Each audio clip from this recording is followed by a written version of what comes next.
Hello students, आज मैं आप लोगों के लिए द होम कमिंग के आगे का पार्ट लेकर आया हूँ। मैंने इस चैप्टर में आप लोगों को बताया था कि इसमें एक लड़का है जिसका नाम फटिक है और वह जो है अपने कुछ दोस्तों के साथ मिलकर शरारत कर रहा है। एक लट्ठा पड़ा हुआ है पास में जिसको वो धक्का देने की कोशिश कर रहा है और एक जगह से दूसरी जगह पहुँचाने की कोशिश कर रहा है, सो दैट उस लट्ठे का जो मालिक है वो थोड़ा आश्चर्य में पड़ जाए और थोड़ा गुस्सा हो और उसके बाद जितने भी बच्चे हैं उन सबको मज़ा आए। लेकिन होता ये है कि उसी समय उसका एक छोटा भाई जिसका नाम माखन है वो वहाँ पर आ जाता है और उन लोगों की इस योजना पर पानी फेरने लगता है। तो वो ऑर्डर दे देता है फटिक कि इस लट्ठे के साथ ही जो है माखन को भी धक्का दे दिया जाए। तो आइए देखते हैं यहाँ से। The boys begin to heave at the log with all that their might calling out 1 2 3 go. The boys begin to heave. देखिए, हीव मीन्स होता है किसी चीज़ को बहुत ताकत लगा के धक्का देना या उठाना। The boy begin to heave, जो लड़के थे उन्होंने बहुत ताकत लगा के वो उसे धक्का देने लगे। एट द लॉग, उस लॉग पर, उस लट्ठे पर, with all their might. Might means होता है शक्ति, ताकत, अपनी पूरी ताकत के साथ। कॉलिंग आउट, और ये बोलने लगे क्या? 1 2 3 गो। 1 2 3 जा। At the word go the log went and with it went Makhan's philosophy in glory and all. और इस गो वर्ड पर, मतलब जहाँ पे बोला जा, द लॉग वेंट, जो लॉग था वो चला गया, मतलब लॉग को धक्का दे दिया गया एंड लुढ़क गया। And went it and with it went, और उसी के साथ माखन्स फिलॉसफी, माखन का जो फिलॉसफी था, मतलब जो दर्शन था, ग्लोरी, जो उसके अंदर की जो प्रतिभा थी, वो एट ऑल, वो और सारी चीज़ें उसी के साथ, माखन की ये सारी चीज़ें भी चली गई। मतलब माखन के अंदर का जो ग्लोरी था, जो फिलॉसफी थी, वो भी उसी के साथ लुढ़क गई। मतलब माखन भी उसी में लुढ़क गए, माखन की ग्लोरी फिलॉसफी वो भी उसी में लुढ़क गई। All the other boys shouted themself hoarse with the delight. All the boys, जितने भी लड़के थे, शाउटेड, वो चिल्ला रहे थे, देमसेल्फ हॉर्स। हॉर्स मीन्स होता है, ये हॉर्स घोड़ा वाला हॉर्स नहीं है, ओके। हॉर्स मीन्स होता है बहुत ही कर्कश आवाज़, बहुत ही बेढंगे तरीके से, मतलब रिएक्ट करना, हंसना, ओके। मतलब एक बेसुरा तरीका जो बोलेंगे। तो लड़के जो थे वो चिल्लाने लगे खुद से, है ना, बहुत बेसुरे तरीके से, विद डिलाइट, बहुत खुशी में, मतलब हंसने लगे, हा हा हा, गिर गया गिर गया। But Phatik was a little frightened, लेकिन जो फटिक था, यानी जो बड़ा भाई था, वह लिटिल फ्राइटेंड, वो थोड़ा सा डर गया। फ्राइटेंड मीन्स होता है डरा हुआ, तो वो थोड़ा सा डरा हुआ था। ही न्यू, वह जानता था, व्हाट वॉज कमिंग, कि अब आगे क्या होगा। वो जानता था अब आगे क्या होगा, मतलब मैंने धक्का दे दिया है तो हो सकता है माखन जो है मारे, या तो मुझे, क्योंकि छोटा भाई भाई में झगड़ा भी हो जाता है, अक्सर घरों में हो जाता है ना, और या जो है वो मम्मी के पास चला जाए, मम्मी से शिकायत कर दे। तो इस बात को वो जानता था, इसलिए थोड़ा सा फ्राइटेंड हुआ, डर गया। कौन? फटिक। एंड श्योर इनफ, उस चीज़ को पक्के रूप से जानता था कि अब क्या होगा, क्या आने वाला है। माखन्स रोज, माखन उठा, from mother earth blind eight feet and screaming like the furious. कैसे उठा? अपने अपने मदर अर्थ से उठा, अपने मातृभूमि से उठा, flailed his feet and screaming like a fury. Fury means होता है चंडी, या ये बोल सकते हैं कि फरीज मीन्स होता है एक ऐसी देवी जो दंड देती हैं, एक दंड देने वाली देवी की तरह से उठा, एकदम स्क्रीमिंग करते हुए, चिल्लाते हुए। ही रश्ड एट फटिक, वो फटिक की तरफ एकदम से बढ़ा, एंड स्क्रैच्ड, और उसको नोच लिया, मतलब उसको खरोच दिया। हिज फेस, उसके चेहरे को, एंड बीट हिम, और उसको मारा, एंड किक्ड हिम, उसको लातों से मतलब किक किया। And then went crying home, और रोते हुए घर चला गया, क्योंकि और कुछ कर नहीं सकता था ना। The first act of the drama was over. यहाँ पे ड्रामा का पहला जो एक्ट है वो ख़त्म हो जाता है। बाप रे, भाई भाई में इतनी लड़ाई हो गई, ओके। देखिए आगे से। फटिक वाइप्ड हिज फेस, फटिक ने अपना चेहरा जो है वो पोछा, एंड सैट डाउन, और बैठ गया, on the edge of the sunken barge on the river bank. Phatik जो था उसने अपना चेहरा पे पोछा, एंड सैट डाउन, और बैठ गया, on the edge of, edge means होता है किनारा, किनारे पे बैठ गया। किसके किनारे पे? Of a sunken barge. Barge means होता है एक नाव, ओके, और संकन मीन्स होता है डूबी हुई। तो एक मतलब बार्ज मीन्स नाव, क्या है? एक ऐसी नाव जिसका आगे का हिस्सा चौड़ा हो।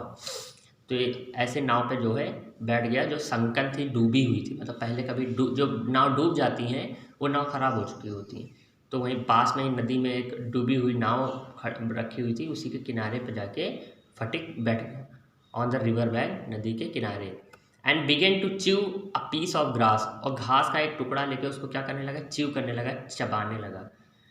अ boat came up to the landing, तभी क्या हुआ, एक बोट आई, एक नाव आई, कहाँ पर, उस लैंड पे आई जहाँ जो नदी का किनारा था उसी पे आई। अ मिडिल एज मैन, एक आधे उम्र का आदमी, विद ग्रे हेयर, एक सुनहरे बालों वाला, एंड डार्क माउस्ट्रेज, और काली मूछे थे उसकी, डार्क, उसके जो है ग्रे हेयर थे, मीन्स उसके सुनहरे बाल थे, एंड डार्क माउस्ट्रेज, और उसकी काली मूछे थी। स्टेप्ड ऑन शोर, और वो जो है उस शोर मीन्स होता है बेटा किनारा के, तो किनारे पर जो है वो उतरा। ही सॉ, उसने देखा, the boy sitting there doing nothing, उसने देखा कि एक लड़का बैठा हुआ है और कुछ नहीं कर रहा है। एंड आस्क्ड हिम, और उससे पूछ लिया, वेयर द चक्रवर्तीज लिव, चक्रवर्ती कहाँ रहते हैं। अब चक्रवर्ती देखिए इन्हीं की कास्ट थी, फटिक जो है खुद फटिक के ही घर जाना चाहता था, फटिक से ही पूछ रहा था कि चक्रवर्ती कहाँ रहते हैं। Phatik went to chew the grass, जो फटिक था वो अपनी घास को जो है चबाता रहा, बैठा घास चबाता रहा, बोला कुछ नहीं, मतलब इतनी बदतमीज लड़का था सच में। एंड सेड, और कहा, ओवर देयर, उधर है, but it is quite impossible to tell where he pointed, लेकिन यह असंभव था बताना कि उसने किस तरफ इशारा किया है, पॉइंट किया है, बस ऐसे ही बोल दिया, अरे उधर है, चले जाओ, है ना। बेचारा वो चक्रवर्ती का पूछ रहा है कि चक्रवर्ती कहाँ रहते हैं, तो बता रहा है उधर चले जाओ, उधर, ओवर देयर, लेकिन ये बताना कठिन था कि उसने किस तरफ पॉइंट किया, किस तरफ जाए। The stranger asked him again, जो स्ट्रेंजर था यानी जो अजनबी था उसने दोबारा से पूछा। He swung his legs to and fro on his side to the barge, तब क्या किया, ही मीन्स उसने, मतलब जब दोबारा से पूछा तो फटिक ने क्या किया, उसने क्या किया, स्वंग हिज लेग, अपने पैरों को हिलाया, टू एंड फ्रो, इधर उधर, on the side of the barge, उस नाव, बार्ज आया था ना अभी यहाँ पे वर्ड, बार्ज के एक तरफ, मतलब पैरों को क्रॉस करके इस टाइप से बैठ गया। एंड सेड, और कहा, गो एंड फाइंड आउट, जाओ ढूंढ लो जाके। And continue to chew the grass as before, जैसे पहले जो है घास का तिनका जो चबा रहा था वैसे ही वो कंटिन्यू चबाता रहा। But now a servant came down from the house, लेकिन जो है तभी क्या हुआ, एक उसका नौकर आया और वहाँ उसके घर से, and told Phatik his mother wanted him, और उससे बताया,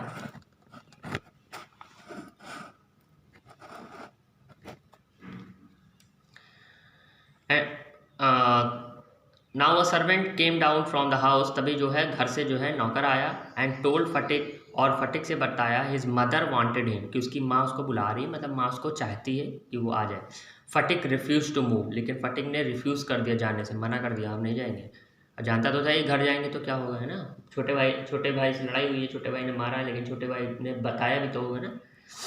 but the servant was master on this occasion, लेकिन इस ओकेज़न पर, इस अवसर पर जो सर्वेंट था यानी जो नौकर था वो क्या था, मास्टर था। ही टुक फटिक अप रफली, उसने जो है फटिक को बहुत रफली तरीके से, मतलब बहुत ही ज़्यादा ये बोल सकते हैं कि बहुत बुरी तरीके से उसको उठाया, एंड कैरीड हिम, और लेकर गया, किकिंग, मारते हुए, चल चल, स्ट्रगलिंग, बहुत ज़्यादा संघर्ष करते हुए, इन ओपेटेंट रेज, देखिए रेज में से होता है क्रोध, ओके, ओपेटेंट में से होता है बेबस, मतलब एक नौकर था लेकिन बेबस था बेचारा, ना चाहते हुए उस बच्चे को मार के लेकर जा रहा था।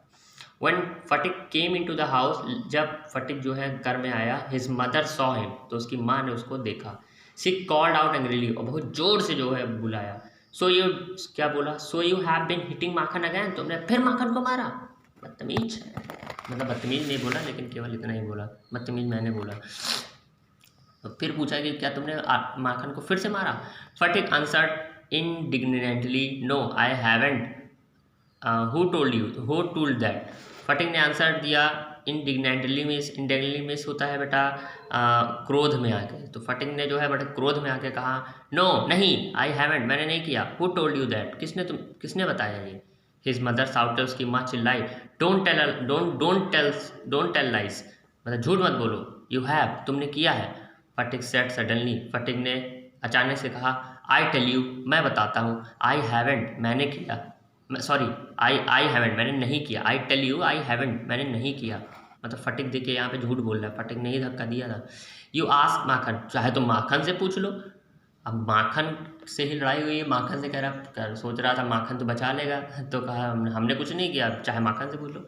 But Makhan thought it best to stick to his previous statement, लेकिन माखन जो है, माखन ने सोचा कि यही अच्छा अवसर है, बेस्ट मतलब जगह है टू स्टिक, उसको पिटवाने का, टू हिज प्रीवियस स्टेटमेंट, उसके जो उसके स्टेटमेंट, जो उसने अभी अभी जो स्टेटमेंट है, प्रीवियस मीन्स पिछला वाला, मतलब जो भी उसने पिछला कार्य किया है उसमें जो है वो यही अभी सही समय है उसको पिटवाने का, स्टिक करने का। ही सेड, उसने कहा, हाँ यस मदर, हाँ mummy, Sphatik did hit me, फटिक ने ही मुझे मारा है। लो, अब तो फटिक को पिटाई हो जाएगी, है ना। फटिक्स पेशेंस वाज ऑलरेडी एग्जॉस्टेड, फटिक्स का जो पेशेंट यानी कि जो धैर्य था वाज ऑलरेडी एग्जॉस्टेड, वो पहले से ही एग्जॉस्टेड, एग्जॉस्टेड मीन्स होता है बेटा समाप्त हो चुकना, तो वो पहले से ही समाप्त हो चुका था, मतलब धैर्य खत्म हो चुका था, इसलिए अब वो क्या करने लगा Phatik, he could not hear this injustice, वह जो है इस इनजस्टिस यानी इस अन्याय को सुन ना सका। ही रश्ड एट माखन, वो माखन की तरफ बढ़ा, एंड हैमर्ड, हैमर्ड मीन्स होता है, हैमर्ड मीन्स होता है पीटना, ओके, मतलब हैमर मीन्स वैसे होता है हथौड़े को कहते हैं, मतलब दोनों हाथों मुक्कों से धड़ाधड़ी। ही रश्ड एट माखन, वो माखन की तरफ बढ़ा, एंड हैमर्ड हिम, और उसको पीटा विद ब्लो, किससे, कैसे, मुक्कों से, ब्लो मीन्स होता है मुक्का, ओके, पिटे हो गए तो याद होगा कैसा। Take that yellow, he cried, वह चिल्लाया, and that a yellow, and that a yellow for telling a lies, झूठ बोलते हो, येल्लो येल्लो येल्लो, दो चार जो है सूख दिया। ठीक है, यहाँ पर मार खाने के बाद हम लोग यहीं पे ख़त्म करते हैं, इसके आगे का हम लोग कल पढ़ेंगे कि अब फटिक को उनकी मम्मी येल्लो येल्लो येल्लो करेंगी कि नहीं करेंगी, मारेंगी कि छोड़ देंगी, कि दोनों भाई में अभी और दो चार मुक्का लाते हो जाएंगी, तो इसको हम कल जानेंगे। Good day.